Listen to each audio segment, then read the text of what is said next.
voltage laboratory, different type of laboratory, layout of laboratory, and earthing system in laboratory, মানে related to high voltage laboratory. তারপরে next topic would be Indian standard of impulse voltage and their specification. Impulse voltage কিরকম হয় আমরা জানি, কিন্তু detailed specification and testing আমাদের জানা নেই, সেইটা আমাদের জানতে হবে। থার্ড টপিক হচ্ছে এই ইম্পালস তৈরি করার জন্য, to generate impulse in the laboratory we need some specialized devices. Two of the specialized devices known as the triggering and chopping will be discussed.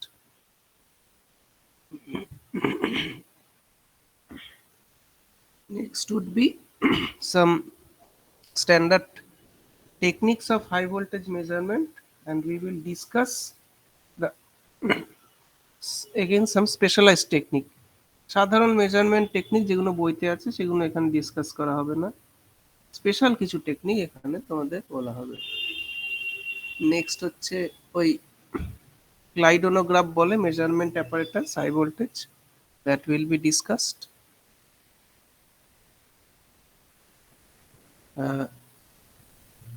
The other part will be insulation coordination, and the last will be surge diverters or surge arresters, whatever. এই কটা topic এখানে পড়ানো হবে। যেহেতু অনলাইনে হচ্ছে, আমার মনে হয় পরীক্ষাটা অনলাইনেই হবে। 15 মার্কস ক্লাস টেস্ট আর 35 মার্কস সেমিস্টার এই পার্টে। অন্য পার্টটা তোমাদের এম স্যার নেবেন। এম স্যার কি শুরু করেছেন নেওয়া? না স্যার, এখনো না। আচ্ছা, ভেরি গুড। তো আমি যেরকম যেরকম পারবো ঠিক রেগুলার ওরকম বেসিসে ক্লাস আমি জানি না, আমি চেষ্টা করব 10টার দিকে নিয়ে নিতে, ঠিক আছে? তোমাদের মোটামুটি ভাবে ফাঁকা থাকে তো 10টায় নাকি?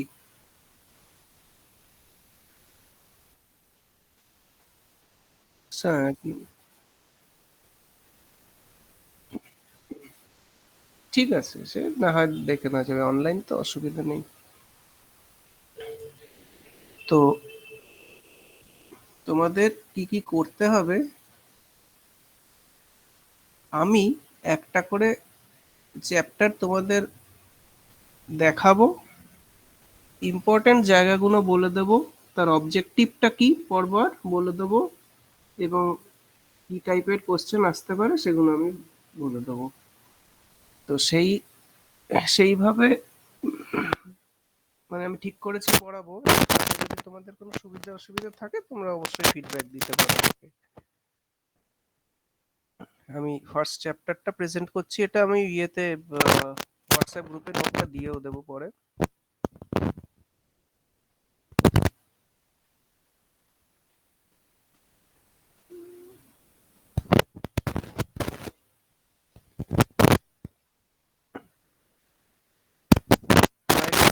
বইটার নামটা শুনেছো? হাই ভোল্টেজের?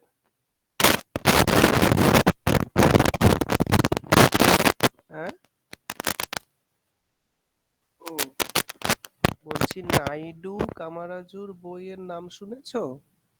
হাই ভোল্টেজে, হাই ভোল্টেজ ইঞ্জিনিয়ারিং।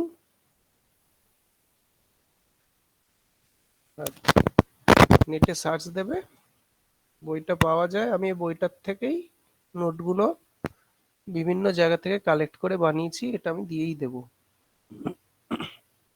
দেখবে এই চ্যাপ্টারটা আছে, ঠিক আছে?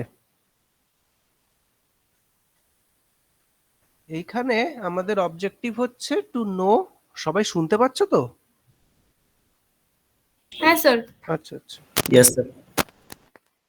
এখানে আমাদের অবজেক্টিভ হচ্ছে হাই ভোল্টেজ, বিভিন্ন হাই ভোল্টেজ কিরকম হয়, কেন হয়, সবারই কি এই প্রবলেম? হ্যাঁ স্যার। কি রকম নয়েজ আসছে বলো তো?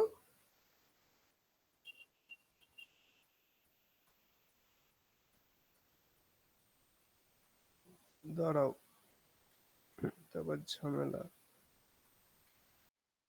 আচ্ছা, মাইক আমি মিউট করলে ওটা চলে যাচ্ছে কিনা দেখো তো।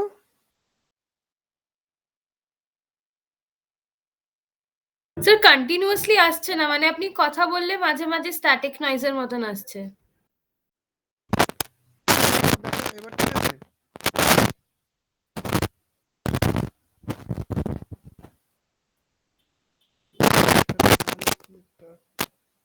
কিছু দিয়ে ঢাকার চেষ্টা করব।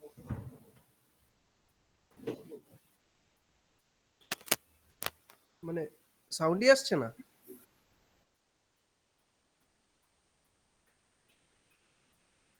তাহলে আমি বলছি, মানে এখন ঠিক আছে বলছো? আচ্ছা,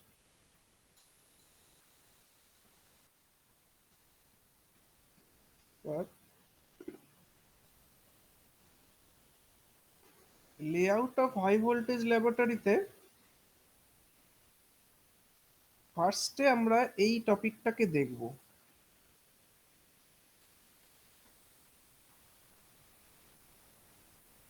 test facilities provided in high voltage laboratory. এটা হচ্ছে একটা ইম্পর্টেন্ট টপিক। আগে দেখতে হবে যে অন্যান্য ল্যাবরেটরি, ডিফারেন্ট টাইপ অফ ল্যাবরেটরির সাথে হাই ভোল্টেজ ল্যাবরেটরি টেস্টিং এর ফেসিলিটির তফাৎটা কি, কি কি টেস্ট করা হয়। দেখো, মেনলি তোমরা কি আমাদের হাই ভোল্টেজ ল্যাবরেটরিতে কোনোদিন গেছিলে বা এক্সপেরিমেন্ট করেছো বা দেখেছো?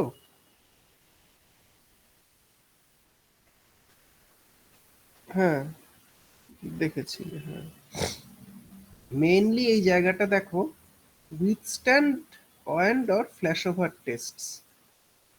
খুব মন দিয়ে বোঝার চেষ্টা করো যে আমাদের হাই ভোল্টেজে ইকুইপমেন্ট বানিয়ে কি করতে হতে পারে।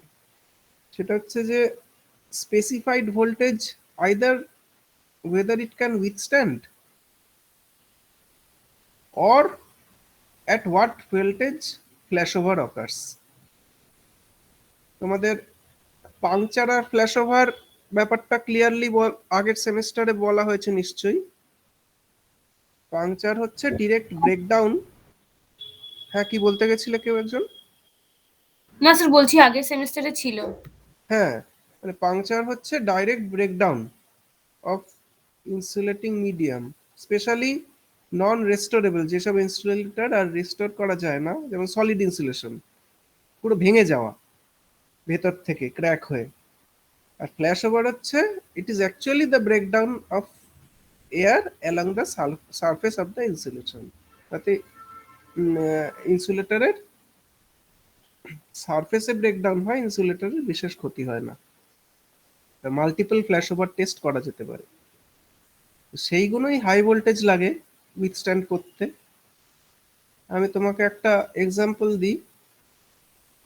একটা 11 কেভি ইনসুলেটরও ফ্ল্যাশ ওভার হতে গেলে 85-86 কিলো ভোল্টস লাগে। তাহলে ভেবে দেখো হাই ভোল্টেজ ইকুইপমেন্টের কত হাই ভোল্টেজ লাগবে। So these tests are carried out. Key equipment: transformers, lightning arresters. আমাদের ল্যাবে ট্রান্সফরমার টেস্টিং হয়। আইসোলেটার্স এন্ড সার্কিট ব্রেকার্স, এগুলো আইসোলেট করতে পারছে কিনা। আমি তোমাদের একটা এক্সাম্পল দিয়ে দেখালে বুঝতে পারবে।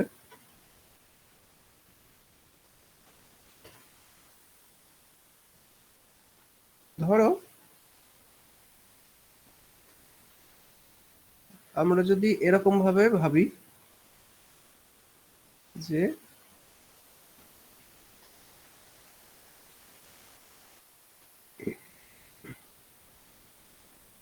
এখান থেকে একটা কন্ট্যাক্ট নেওয়া হচ্ছে আর এখান থেকে আরেকটা কন্ট্যাক্ট নেওয়া হচ্ছে। এই সুইচটা ওপেন হয়ে আইসোলেট করে রেখেছে, বুঝতে পারছো? হ্যাঁ স্যার। আচ্ছা, এবার এমন যদি হয় এই দুটোর মধ্যে তো একটা পোটেনশিয়াল ডিফারেন্স রয়েছে, এই দুটোর মধ্যে একটা পোটেনশিয়াল ডিফারেন্স থাকবে। এবার এমন যদি হয় যে এই এয়ার গ্যাপটা is not sufficient two withstand this potential difference, তাহলে কিন্তু কন্টিনিউয়াস এখান থেকে একটা আর্কিং পাস করবে, তাই তো? তাহলে এই আইসোলেটরটা দিয়ে আমার লাভ আছে? নেই। এবং এটা কিছু দিনের মধ্যেই আর্ক পাস হয়ে ড্যামেজ হয়ে যাবে। তাই এইটাই দেখবার জন্য ওয়েদার তুমি কি করে বুঝবে যে তোমার গ্যাপ, তোমার আইসোলেশন ঠিকঠাক হলো কিনা। তুমি আগে তো জিনিসটাকে ধরো বিশাল মাস্টের উপরে জিনিসটাকে ইনস্টল করাটাও তো কষ্ট, তাই না? পুরো মেকানিক্যাল স্ট্রাকচার আছে, আগেই তুমি লাগিয়ে দেখলে তারপরে দেখলে ফেল করলো, তা তো হয় না। আগে তো তোমাকে টেস্ট করে জিনিসটা জানতে হবে যে ঠিকঠাক করেছি, then you can install it in your high voltage system. এত বড় একটা কমিশন নিয়ে একটা কস্টিং আছে, তাই আগে এই টেস্টিং গুলো করে নেওয়া দরকার যে ঠিকঠাক জিনিসটাকে লাগাচ্ছি তো। সেই সব টেস্টিং এর জন্য এবার এটাকে দেখতে গেলেই হাই ভোল্টেজ তুলে তোমায় দেখতে হবে, এইগুলোই করা হয়ে থাকে। ডিফারেন্ট টাইপ অফ ইনসুলেটরস,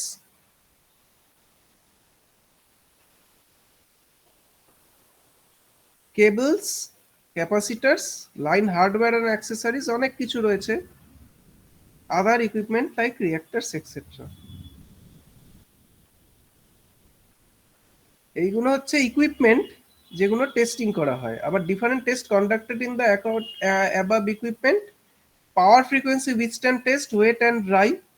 তোমাদের একটা উইথস্ট্যান্ড টেস্ট কি দেখানো হয়েছিল হাই ভোল্টেজ ল্যাবরেটরিতে?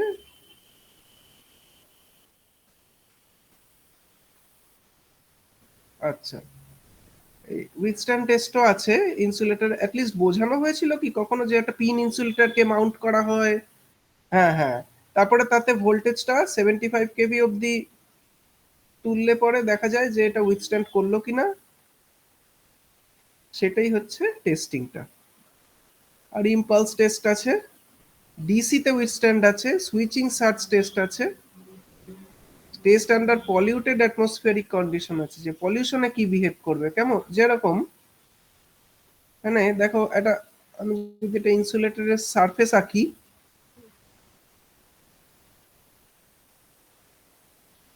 এই ইনসুলেটরের সারফেসের এইখানে এই পয়েন্টটা হচ্ছে হাই ভোল্টেজ, আর এই পয়েন্টটা হচ্ছে ধরো গ্রাউন্ড ধরে নাও।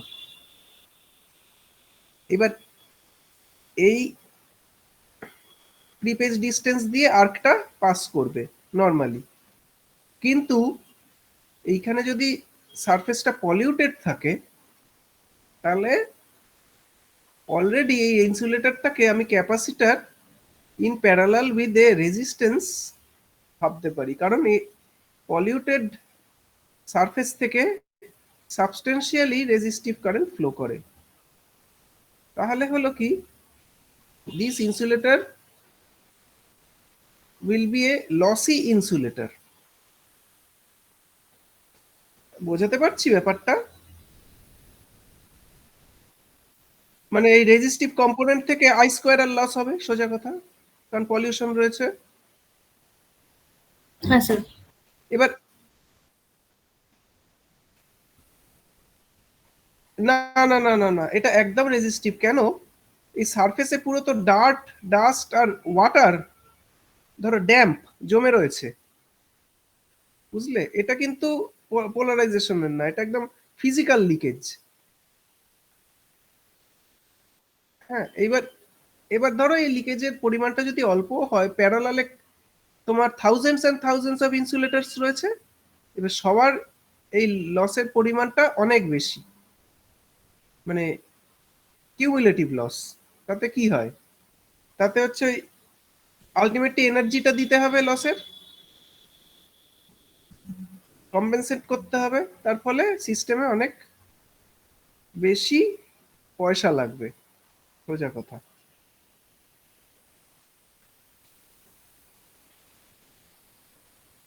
তো তো সেই কারণে এই পলিউটেড অ্যাটমসফেরিক কন্ডিশনে কি লস হতে পারে বা কি ঝামেলা হতে পারে সেগুলো টেস্ট করে নেওয়া হয়। আর পার্শিয়াল ডিসচার্জ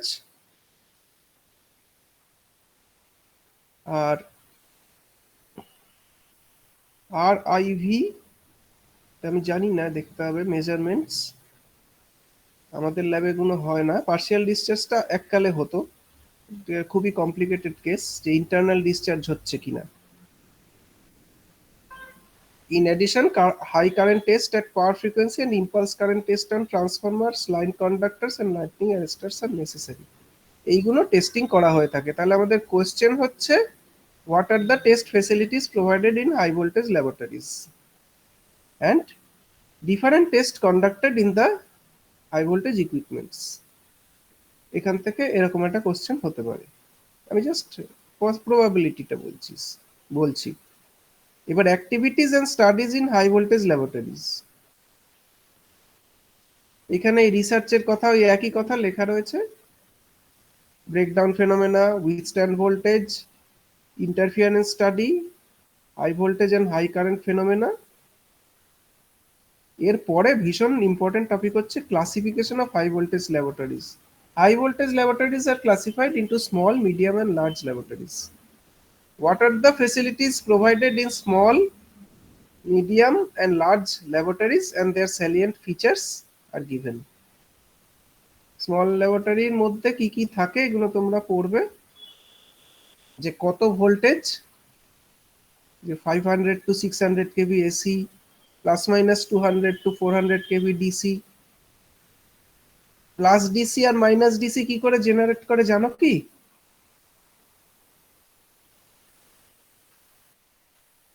হ্যাঁ, না জানলে বলবে, আমি হেল্প মানে বলে দিচ্ছি।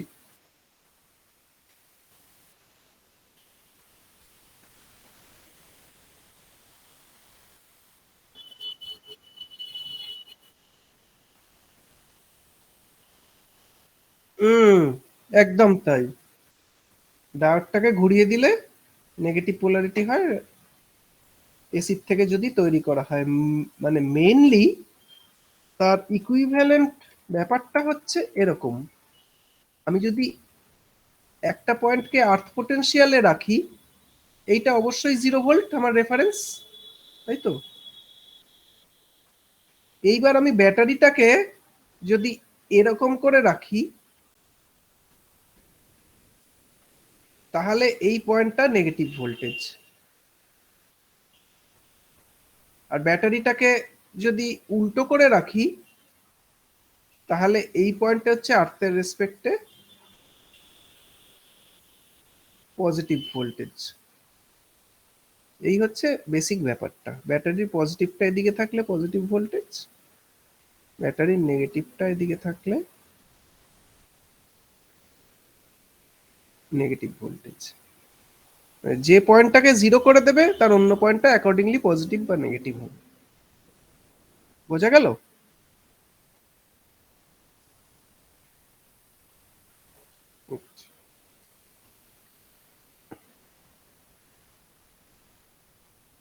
তাহলে স্মল ল্যাবরেটরিজ, এই দেখো 5 to 6 মিটার হচ্ছে height, 15 metre into 10 metre into 8 metre, এই হচ্ছে স্মল ল্যাবরেটরিজ। তারপরে আছে মিডিয়াম সাইজ ল্যাবরেটরি, মাঝামাঝি। গ্রাউন্ড ট্রান্সপোর্টের ব্যবস্থা করতে হবে, হ্যান্ডেলিং ইকুইপমেন্ট লাইক ক্রেনস দিতে হবে।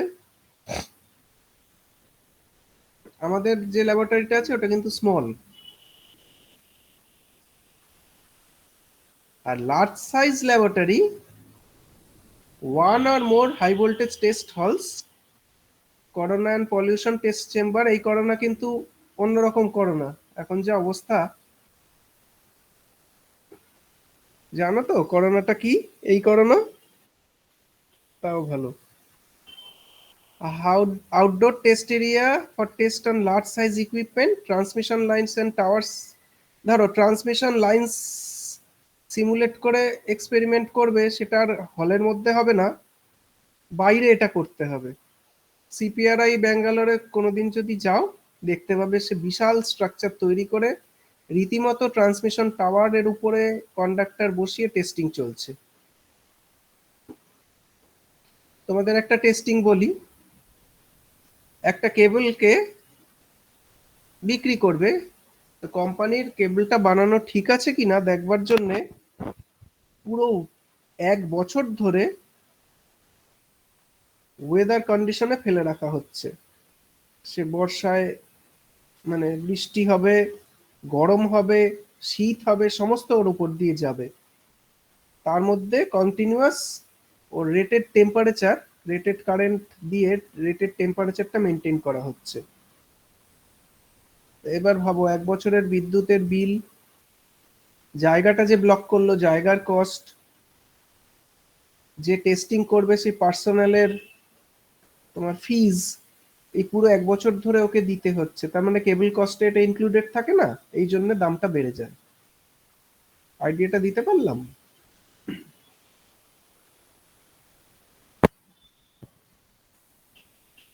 হ্যাঁ স্যার। আচ্ছা, এবার controlled atmospheric test room chambers. Controlled atmosphere যদি লাগে, আমাদের আছে ল্যাবরেটরিতে কন্ট্রোলড ওভেন। ছোট্ট একটা ওভেনের দাম হচ্ছে 30 লাখ টাকা। তাহলে ভাবো বড় জায়গা হলে কত টাকা লাগবে। এবার computer facility, conference hall, library, standards লাগবে অনেক। কনফারেন্স হল লাগবে কেন? কারণ এইগুলোর আইডিয়া তোমাদের দিয়ে দিই। ধরো একটা টেস্টিং হবে, পিকুলিয়ার টাইপের টেস্টিং, তখন অনেক এক্সপার্ট এসে মিটিং করতে হয় যে এই টেস্টিংটা করব, এমন একটা টেস্টিং যাতে জিনিসটা নষ্টই হয়ে যেতে পারে। তাহলে কতবার বানাবো, তাই না? একটা টেস্টিং হচ্ছে, জিনিসটা নষ্ট হয়ে যাচ্ছে, সেটা তো হতে পারে না। তাই টেস্টিংটা তখন কিভাবে করা হবে যাতে জিনিসটা ঠিকঠাক থাকে। অফিস ফেসিলিটি বুঝতে পারছো, অনেক পেপার ওয়ার্কস লাগবে। আর প্রভিশন ফর গেস্ট হাউসও লাগবে তার সাথে। অনেক টেস্টিং আছে 2 দিন 3 দিন ধরে হবে, তো লোকজন এসে থাকবে কোথায়? তাহলে এটা একটা বিরাট ইন্ডাস্ট্রি বলতে পারো, ল্যাবরেটরি না বলে, তাই না?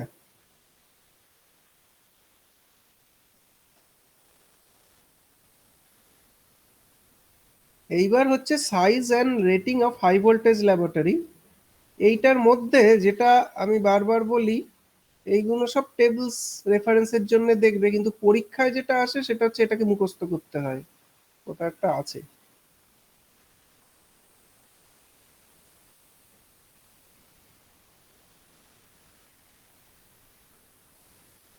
এই যে এইটা তোমরা ড্রয়িং এ প্ল্যান অ্যান্ড এলিভেশন পড়েছিলে, যে ওপর থেকে দেখলে প্ল্যানটা হয় আর নিচ থেকে দেখলে এলিভেশন হয়। এই জিনিসটাকে একটু মুখস্থ করে আঁকতে হবে। এইটা আসে, বহুবার এসছে কোশ্চেন, যে 1 2 3 4 5 6 7 8 এগুলো কি, সেগুলো দেওয়া রয়েছে, তার ভোল্টেজ রেটিং দেওয়া রয়েছে, ফ্যারাডে কেজের ডাইমেনশন দেওয়া রয়েছে, আর এই তার প্ল্যান আর এলিভেশন।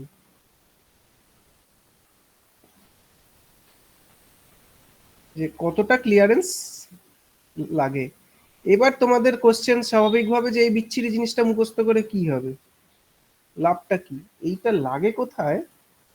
যেরকম আমরা ছোটবেলা টেবিলস মুখস্থ করেছি, ফলে 5 × 5 কত হবে এখন আর কিন্তু ভাবতেই হয় না, ইমিডিয়েট মাথায় চলে আসে, তাই তো?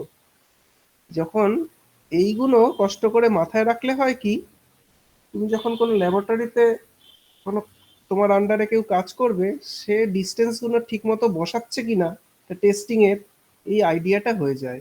সেই কারণে এগুলো এখন শিখিয়ে দেওয়া হয়। যে একটা জিনিস দেখলে দেখতে পাবে যে এইখানে দেখো, এই 1 2 3 এখানে কম গ্যাপ লাগছে, আবার 7 এখানে রেডিয়াসটা বেশি। 6 থেকে এই দেখো 2.75 মিটার রেডিয়াস আছে। 6টা কি? 6টা হচ্ছে impulse voltage generator. Obviously impulse voltage জেনারেটরের অনেক হাই ভোল্টেজ তৈরি হয় বলে গ্যাপটাও বেশি। এই আইডিয়াটা পাওয়ার জন্য এরকম ভাবে বোঝানো হয়। তো এই জিনিসটা তোমাদের একটু আঁকতে হবে।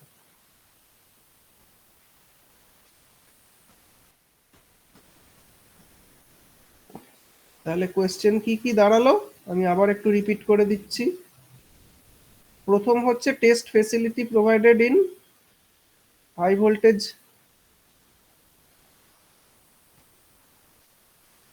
laboratories, what are the test facility provided and what are the test conducted in the above equipment. What are the equipments that are tested, এটা হচ্ছে একটা ইম্পর্টেন্ট ব্যাপার। তারপর হচ্ছে classification of high voltage laboratories, small, medium and large. তারপরে একেবারে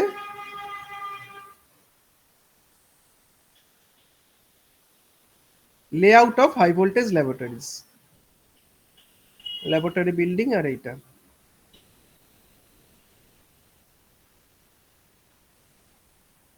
এইগুলো একটুখানি জেনে নেওয়া। এই দেখো কোথায় কি ল্যাবরেটরি গুলো রয়েছে।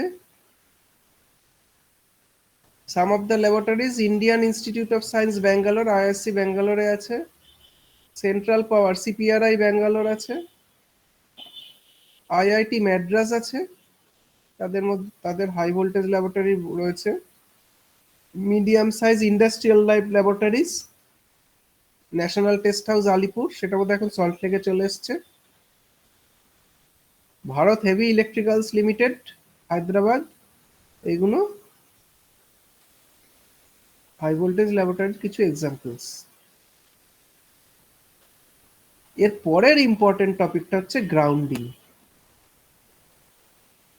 এইটা বলার আগে কতগুলো জিনিস বলা দরকার।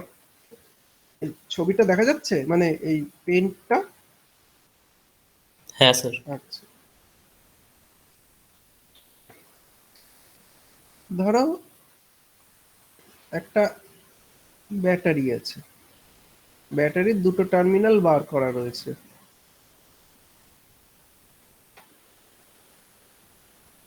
আর এইখানে আছে গ্রাউন্ড প্লেন।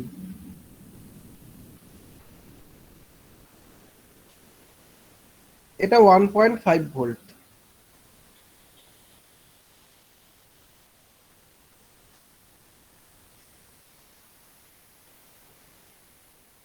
আমাকে একজন উত্তর দাও তো, এই 1.5 ভোল্টে কি শক খাওয়া সম্ভব? মানে যদি এটা মানুষ থাকে। না স্যার। পরের প্রশ্ন, কেন না?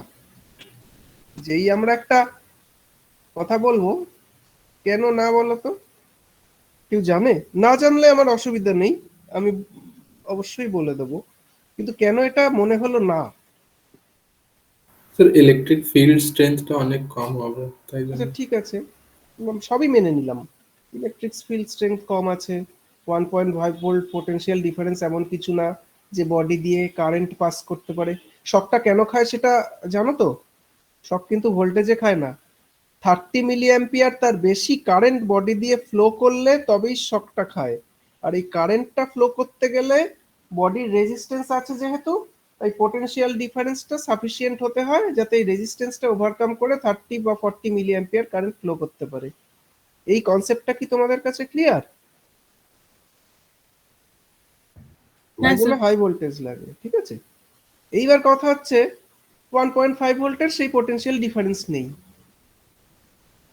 কিন্তু দেখো এই লোকটা দাঁড়িয়ে আছে আর্থে, গ্রাউন্ড প্লেনে। এই 1.5 ভোল্টের এই টার্মিনালটা আমি যে স্টার দিয়ে দেখাচ্ছি, এমন যদি হয়, এটার পোটেনশিয়াল দেখো, দুটোই ফ্লোটিং পোটেনশিয়াল, তাই তো? আগে সেটা বলো, দুটোই ফ্লোটিং তো? হ্যাঁ।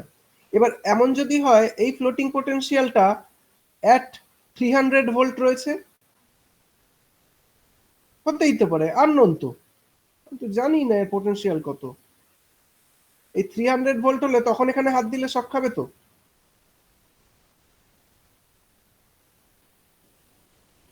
তখন খাবে। তাই আমি যেটা জানি না যে এটা 300 প্লাস 1.5 ভোল্ট নাকি 0 প্লাস 1.5 ভোল্ট, সেটাই জানি না, তাই শক খাবো কি খাবো না আমি কিন্তু বলতে পারছি না। এইখানেই হয়ে যায় গন্ডগোলটা। তাই সমস্ত টার্মিনালই যদি আমি ফ্লোটিং করে দিই, তাহলে আমার আর কন্ট্রোল থাকে না জিনিসের উপর, আমি কোথাও কোনো পোটেনশিয়াল বলতে পারবো না। এটা 300 1.5 ভোল্ট আছে, না সত্যি 1.5 ভোল্ট আছে, না 25.5 ভোল্ট আছে, আমি জানি না। যা খুশি মিটার দেখাতে পারে। এই প্রবলেমটা অ্যাভয়েড করার জন্য earthing is essential in high voltage laboratory. যে একটা টার্মিনালকে আমি যখন এইবার সলিডলি গ্রাউন্ড করে দিলাম, আমি জানি এই পোটেনশিয়ালটা জিরো হয়ে গেল, তখন আমি এটার একটা পোটেনশিয়ালকে জোর গলায় বলতে পারবো। ফ্লোটিং পোটেনশিয়াল দিয়ে কোনো কাজ হয় না। এইবার এইবার কি খানিকটা বোঝা যাচ্ছে যে আর্থিংটা কেন এসেনশিয়াল? যে প্রত্যেকটা ইকুইপমেন্টের একটা টার্মিনাল আমাকে আর্থ করে দিতে হবে।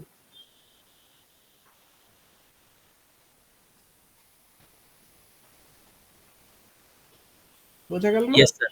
Yes, sir. তাহলে এইবার হচ্ছে আর্থিং বা grounding of impulse testing laboratories, specially যেখানে হাই ভোল্টেজ টেস্টিং গুলো হয়। এইখানটায় দেখো মন দিয়ে, দেয়ার আর 3 টাইপস অফ গ্রাউন্ডস। এক হচ্ছে দ্য আইডিয়াল গ্রাউন্ড, 2 হচ্ছে সিঙ্গেল পয়েন্ট গ্রাউন্ড, আর 3 হচ্ছে বাস ground. Of all these, the best ground is the ideal ground which cannot be realized in practice. আমি আইডিয়াল গ্রাউন্ডের একটা চিত্র তোমাকে বলি। আইডিয়াল গ্রাউন্ডটা হচ্ছে, মনে আছে তোমাদের বড় লার্জ হাই ভোল্টেজ ল্যাবরেটরির কথা একটু আগেই বললাম, যে যার মধ্যে conference hall, guest house, canteen সমস্ত থাকবে অনেক বড় জায়গা জুড়ে, বললাম না গল্পটা? হ্যাঁ স্যার। সেই বড় পুরো জায়গাটা, তত কিলোমিটার জুড়ে যদি একটা copper plate fellow with sufficient thickness যাতে কারেন্ট ক্যারি করতে পারে, টোটাল ওই ধরো এইটাকে ভাবো সেই কি বলবো বিরাট জায়গা, যেখানে কনফারেন্স হল রয়েছে, হোস্টেল রয়েছে, গেস্ট হাউস রয়েছে, তারপরে টেস্টিং এর জন্য বিশাল হলস রয়েছে। এরকম কিলোমিটারের পর কিলোমিটার জায়গা জুড়ে আমি যদি এই কপার প্লেটটা ফেলে দিতে পারি উইথ আন্ডারগ্রাউন্ড আর্থ, তাহলে সেটা আইডিয়াল গ্রাউন্ড হয়। তা এটা কি সম্ভব? কে বলতে পারবে? না স্যার। কেন? স্যার অনেক কস্টিং এসে যাবে। একদমই তাই। আইডিয়াল জিনিস পেতে গেলে পৃথিবীর সব তামা তোমায় নিয়ে চলে আসতে হবে, এটা সম্ভব না। তাই ideal ground cannot be realised in practice.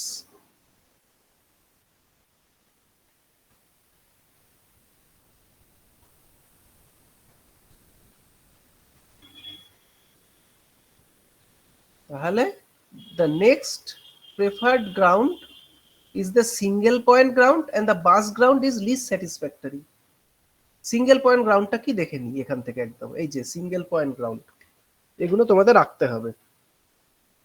তাহলে 3 টাইপ অফ, যেরকম ল্যাবরেটরি ছিল, লেআউট অফ ল্যাবরেটরি আঁকা শিখলাম, এবার গ্রাউন্ডটা আঁকাটা রিলেটিভলি ইজি। এই 1 2 3 4 হচ্ছে হাই ভোল্টেজ ইকুইপমেন্ট।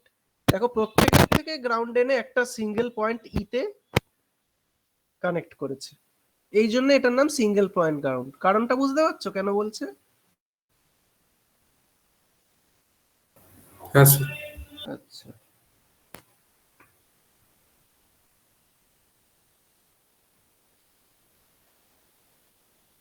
এই সিঙ্গেল পয়েন্ট গ্রাউন্ডের একটা অ্যাডভান্টেজ হচ্ছে, দেখো কোনো ইলেকট্রোম্যাগনেটিক লুপ নেই,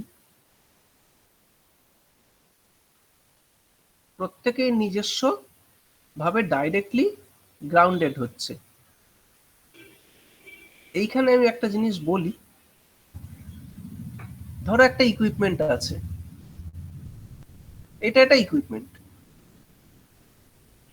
সিঙ্গেল পয়েন্ট গ্রাউন্ডটা এখানে, ইকুইপমেন্ট থেকে একটা কন্ডাক্টর এসে তো গ্রাউন্ডে যাবে। এবার এই কন্ডাক্টরটার মানে কি, যত কমই হোক একটা রেজিস্ট্যান্স আছে, কি বলো? হ্যাঁ স্যার। আচ্ছা, রেজিস্ট্যান্স থাকলে ধরে নাও, আমি সুবিধার জন্য ধরছি 1 ওহম, কিন্তু এখান দিয়ে এই ইকুইপমেন্টটা থেকে যদি ভেরি হাই কারেন্ট ইকুইপমেন্ট হয়, আর এই আর্থে যদি 100 অ্যাম্পিয়ার ফ্লো করে,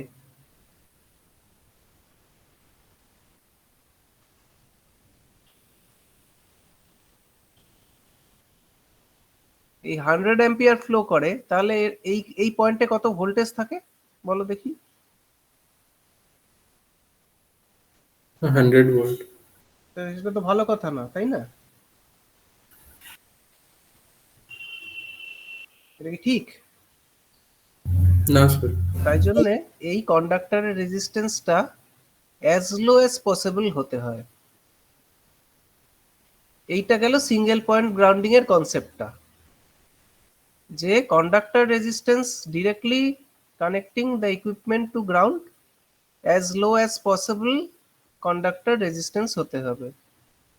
কিন্তু এইবার হচ্ছে পরের লাইনটা দেখো, the next preferred ground is a single point ground and the bus ground is least satisfactory। এইটা কেন বললো এবার দেখা যাক। বাস গ্রাউন্ডে প্রবলেম হচ্ছে একটা কমন বাস যাচ্ছে, যেটা এট গ্রাউন্ড পোটেনশিয়াল এরকম ভাবে একদিকে লাগানো আছে। এটার একটা এক্সাম্পল তোমাদের দিই, তোমাদের বাড়ির আর্থিং সিস্টেমটা। প্রত্যেকটা প্লাগ পয়েন্টে একটা করে মাঝখানে ওপরের যে পিনটা সেটা কিন্তু আর্থ পয়েন্ট, জানো তো? তিনটে যে পিন থাকে, ওপরের পিনটা কি? বড় পিনটা প্লাগ পয়েন্টের, আর্থ পিন স্যার। হ্যাঁ। এই আর্থটা কিরকম ভাবে কানেক্ট করা হয়েছে জানো? আরেকটা প্লাগ পয়েন্ট যদি দেখো, এরকম ভাবে নিয়ে এরকম ভাবে নিয়ে এরকম ভাবে নিয়ে আলটিমেটলি বাড়ির আর্থের সাথে কানেক্টেড। তাই এটা হচ্ছে বাস গ্রাউন্ডের এক্সাম্পল, ঠিক আছে? যদি সিঙ্গেল পয়েন্ট গ্রাউন্ড করতে হতো, অতগুলো বাড়ির যতগুলো প্লাগ পয়েন্ট আছে আর্থের থেকে ততগুলো তার বের করে ইন্ডিভিজুয়ালি লাগাতে হতো। বলতো তাতে প্রবলেমটা কোথায়? স্যার কপার অনেকগুলো লাগতো, স্পেস লাগতো। কস্ট, স্পেস, অনেক স্যার কিছু অসুবিধা। রেজিস্ট্যান্সও বেড়ে যেত। দাঁড়াও, ঘাবড়ে গেলাম। বল দেখি কি বললি আবার? রেজিস্ট্যান্স বেড়ে যেত, দেখি।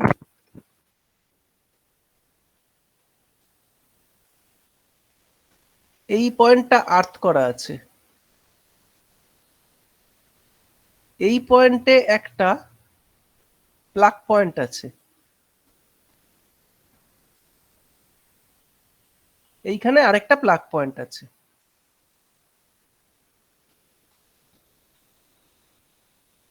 দেখতে পাচ্ছ তো? আচ্ছা, আমরা আলোচনা করছিলাম এইভাবে আর্থিং করব, সিঙ্গেল পয়েন্ট আর্থিং। তাতে বলা হলো যে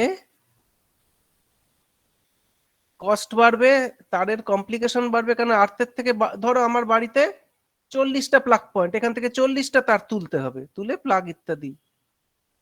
কিন্তু তারপরে পয়েন্টটা উঠলো যে রেজিস্ট্যান্সটা বেড়ে যাবে। এইটা একটা রেজিস্ট্যান্স, এগুলো প্রত্যেকটা individual resistance directly connected to ground. এবার রেজিস্ট্যান্সটা বাড়বে কি করে সেইটা আমাকে একটু বুঝিয়ে বলো।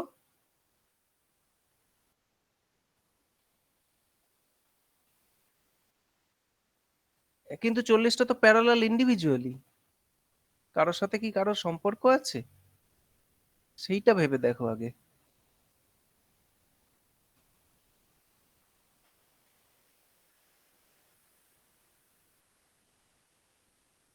হ্যাঁ, এবার রেজিস্ট্যান্সের ব্যাপারটা, প্রত্যেকে তো তার নিজের আর্থকে নিজে পাচ্ছে ইন্ডিভিজুয়ালি।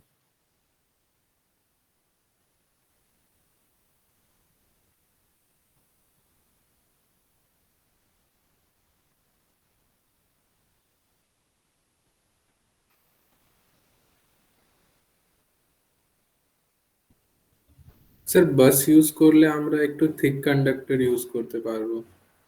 না না আর না, সেটা তো অন্য প্রশ্ন। এখানে রেজিস্ট্যান্সটা বেড়ে যাচ্ছে কি কনসেপ্টে বলা হলো? স্যার রেজিস্ট্যান্স বাড়বে না। শ্রেয়া কই গেল? স্যার আমি ওটাই ভেবেছিলাম যে অনেকগুলো ওয়্যার হবে বলে, বাট হ্যাঁ প্যারালালে থাকলে তো পারবে না। হ্যাঁ, মানে বুঝতে পারছো তো, হ্যাঁ স্যার। এটা কিন্তু রেজিস্ট্যান্স বাড়ার কেস না, এটা হচ্ছে স্রেফ নাম্বার অফ কন্ডাক্টর আর কস্টের কেস। ঠিক আছে, রেজিস্ট্যান্সটা কমানোর জন্যই আমি এই কাজটা করছি, যাতে যে যার আর্থ মিনিমাম পায়। হ্যাঁ, এটা হতে পারে যে এই প্লাগ নাম্বার 2টা অনেক দূরে আছে, তার তুলনায় যে রেজিস্ট্যান্স সেটা হবে, কিন্তু সেটা তো অবভিয়াস। আমি তো মানে আর্থটা তো আর্থেই আছে। আমার যদি এটা এমন হয় যে এটা হচ্ছে একটা 47 স্টোরেড বিল্ডিং, তাহলে তো আর্থের থেকে ওই তার আমাকে অতটা নিয়েই যেতে হবে, তাই না? কিছু করার নেই। সেক্ষেত্রে কন্ডাক্টর রেজিস্ট্যান্স কমানোর জন্য কন্ডাক্টরটা থিক কন্ডাক্টর দিতে হয়, যেটা কস্ট বেড়ে যায়, তাই তো?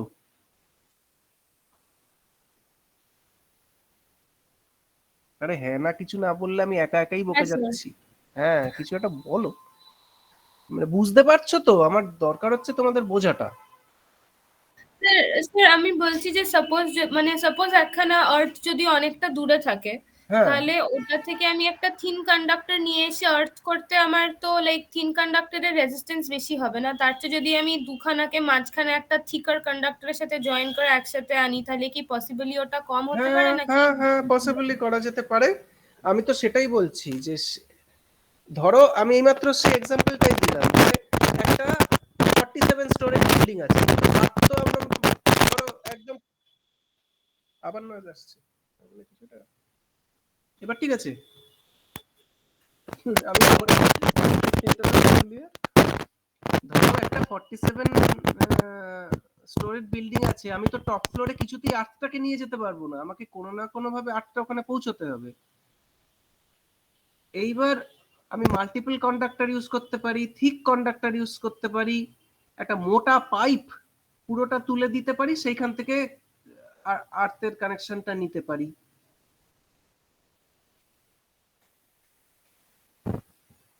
হ্যাঁ, এইবারে পথে এসো। তো তখন আবার পোটেনশিয়ালটা মানে হ্যাঁ, বেড়ে যাবে, ইকুইপমেন্ট পোটেনশিয়াল আউটসাইডটা যখন ফল্ট হবে। এইবার দেখো, এইবার আসি আবার, বাস গ্রাউন্ড ইজ লিস্ট স্যাটিসফ্যাক্টরি, কিন্তু করলাম কি ওই মোটা পাইপটা লাগিয়ে আমি সেই বাস গ্রাউন্ডটাই করলাম, আমাদের আর উপায় নেই। সেই সার্কিটটা আবার রাখতে হবে যে যার এই একতলায় গ্রাউন্ড, আমি এই বাসটা টানা, সব কটা ইকুইপমেন্ট এসে এইখানে আর্থ হচ্ছে এই বাস। প্রবলেমটা কোথায় দেখো, এইখানে একটা রেজিস্ট্যান্স আছে, এইখানে একটা রেজিস্ট্যান্স আছে। সাপোজ এখানে একটা কারেন্ট I1 পাঠানো হচ্ছে, এইখানে একটা কারেন্ট I2 পাঠানো হচ্ছে, এরকম ভাবে সব কারেন্ট গিয়ে এই লাস্ট সেগমেন্টটায় অ্যাড হবে, ফলে এর পোটেনশিয়াল ডিফারেন্সটা যাবে বেড়ে। অর্থাৎ এই ইকুইপমেন্টটা কিন্তু জিরোর থেকে পেলো না, এই মাথায় অলরেডি অনেকটা পোটেনশিয়াল পেয়ে গেল, যেটা সিঙ্গেল পয়েন্ট গ্রাউন্ডে সবাই এখানে জিরো পাচ্ছিল, কারণ আর্থের থেকে ডাইরেক্ট উঠেছিল। এই যে সিঙ্গেল পয়েন্ট গ্রাউন্ডটা ছিল, আর্থের থেকে ডাইরেক্ট উঠেছিল বলে সবাই জিরোর থেকে উইথ রেসপেক্ট টু জিরো পাচ্ছিল। কিন্তু যেই বাস গ্রাউন্ড করলাম, দেখো নানান রকম জায়গায় নানা পোটেনশিয়াল চলে এসছে, কারণ there is a common line through which the current is flowing. Still এটা ছাড়া আমাদের কিন্তু করা হয় না কস্ট রিডাকশনের জন্য। দেখো এইবার বুঝতে পারলে কিনা?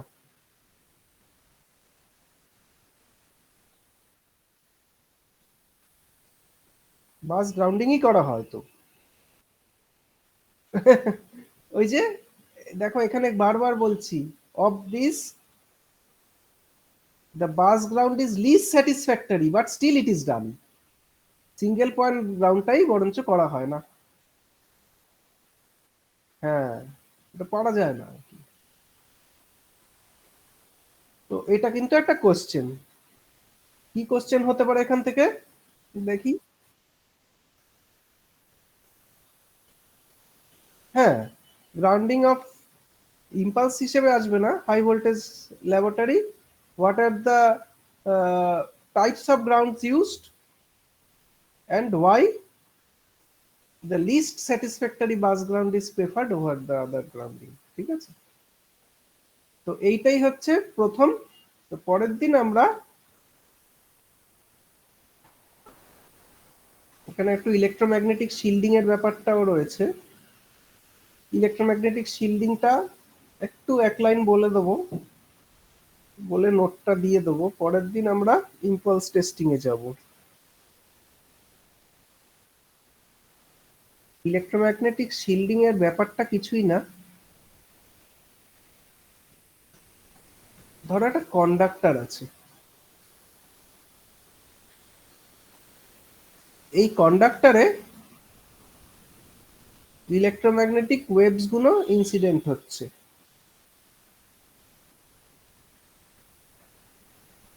এই ইলেকট্রোম্যাগনেটিক ওয়েভ কন্ডাক্টরে পড়লে ইনডিউসড কারেন্ট তৈরি হবে। এই ইনডিউসড কারেন্ট গুলো এডি কারেন্টের মতো,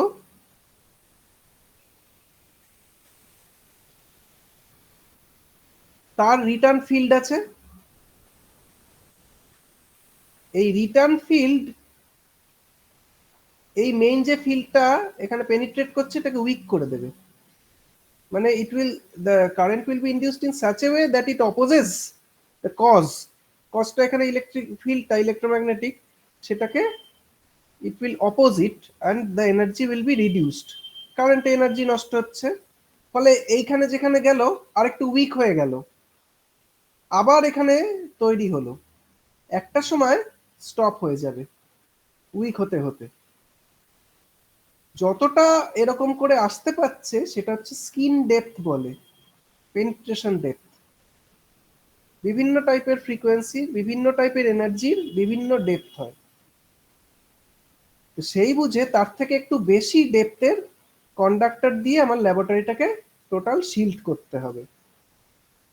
এই যে থিকনেসটা, এই যে থিকনেস, কালো থিকনেস অফ দ্য কন্ডাক্টরটা, যে কালো লাইনটা, এই thickness must be such that all the incident electromagnetic waves are nullified।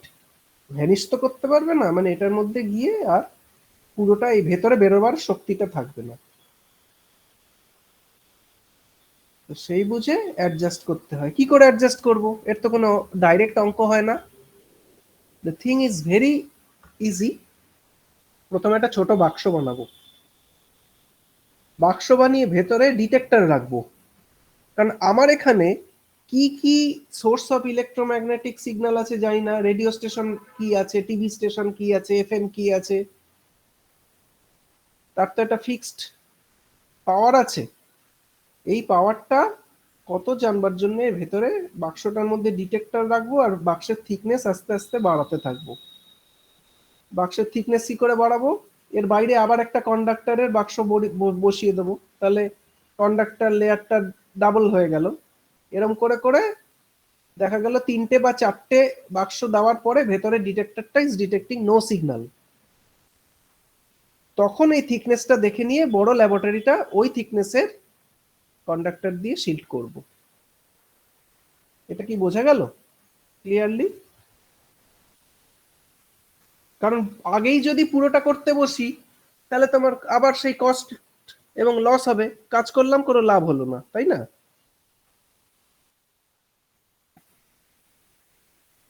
হ্যাঁ, যে কতটা কন্ডাক্টর থিকনেস দিলে আমার কাজটা হচ্ছে, কেন এটা দেখার দরকার? আমি তো এক্সেস থিকনেস দিয়েই রাখতে পারি, আবার তাহলে কস্ট কম্প্রোমাইজ হলো না, অপটিমাইজেশন হলো না, তাই না?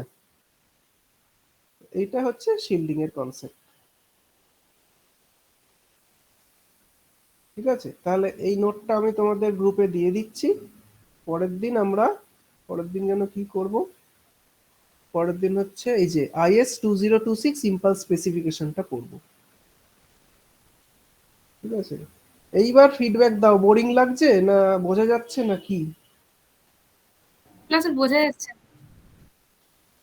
ঠিক আছে, থিংস মাস্ট বি ইজি, পড়াটা যেন চাপের না হয়। আমি বারবার সবাইকে প্রত্যেক বছর এক কথা বলি, অন্তত আমার পার্টটা যেন চাপ না হয়। If you feel pressure then you cannot learn. প্রেশারে কখনো শেখা যায় না।